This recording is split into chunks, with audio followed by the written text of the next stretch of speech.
Hey everyone, it's Stephanie and welcome back to my channel. So today I'm here to talk about why you should read the Children of Time series by Adrian Tchaikovsky. So that is Children of Time, Children of Ruin, and Children of Memory. At this point, there are 3 books out. There are rumors that there may be a 4th book. So, small disclaimer, I did receive a review copy of Children of Memory from Orbit. All opinions are my own. I'm just really excited to talk about the series. So, starts with Children of Time. The one thing I heard about the series was sentient spiders. And my arachnophobia did not like that. But this was really good. The last of the human race has left a dying Earth and they're trying to find a new home. So, following their ancestors' maps, they discover a world that has been terraformed and prepared for human life. However, when they get there, they discover that the planet is not waiting for them, but new masters have turned it from a refuge into mankind's worst nightmare. 2 civilizations clash. The fate of humanity hangs in the balance, which is kind of per usual in a space opera, let's just be honest. So basically, what's really interesting about this is, we always hear about apes, evolution. And so instead of like primates having accelerated evolution, we get sentient spiders, and they have inhabited this Eden-like planet and made it their own. And my arachnophobia is very severe. I do not like spiders in my house. I have a really hard time looking at spiders, especially with their creepy multiple eyes. It's ugh. But I thought this book was so well done, and it had me on the side of the spiders. They had personalities, they had their flaws, but they were relatable, endearing protagonists. And I applaud Adrian Tchaikovsky for that, because that is not an easy thing to accomplish. And I really liked, each book is basically like a standalone or companion novel.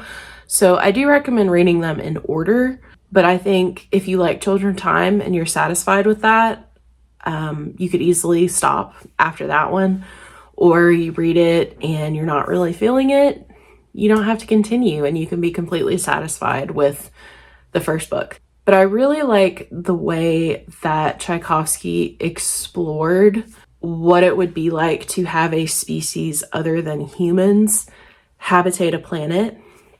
And like, what would their technology be? What would their society be like? What are their social mores like? And it was just really fascinating to think about and read about.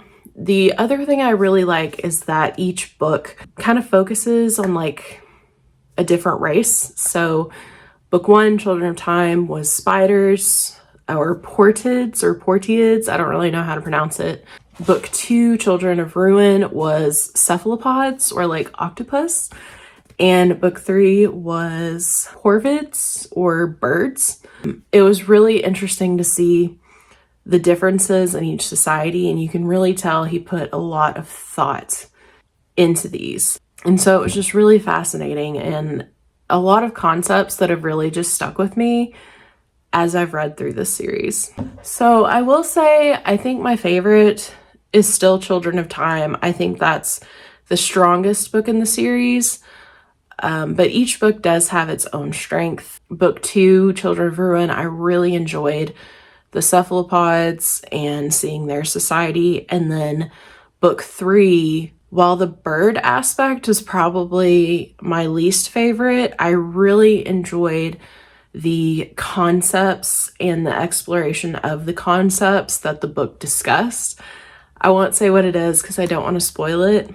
It was really fascinating, and it's something that even though I finished it a couple weeks ago, it's really kind of stuck with me and popped up in my mind every now and then. And I really, really look forward to rereading this series at some point because I think it's just brilliant.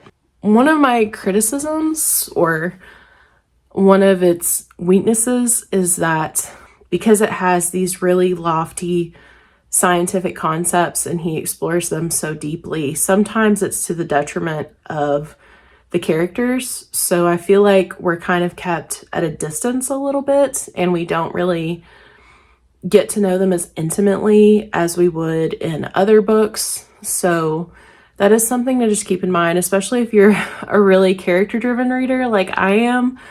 I do think that there are enough strengths in the series that it made up for it, but it's definitely a flaw.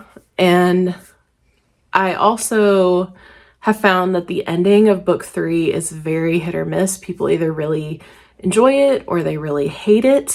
So this is definitely one of those series that I do recommend, and I think it's a really good, solid sci-fi series, but I don't know if I would recommend it to everyone because I don't think it's a series that everyone will enjoy.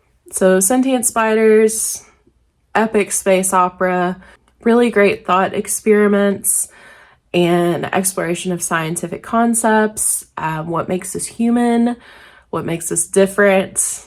Just thinking about what society would be like if it were run by a race other than humans. So highly recommend this series. I think if you like smart science fiction that really explores science fiction concepts with science, well-researched content, I think you would really enjoy this series. So have you read it? If so, please let me know down below. If you'd like to leave an emoji, leave a spider emoji down below. And as always, if you like this video, make sure to give it a thumbs up and click the subscribe button if you'd like. Thank you so much for watching, and I will see you guys next time. Bye.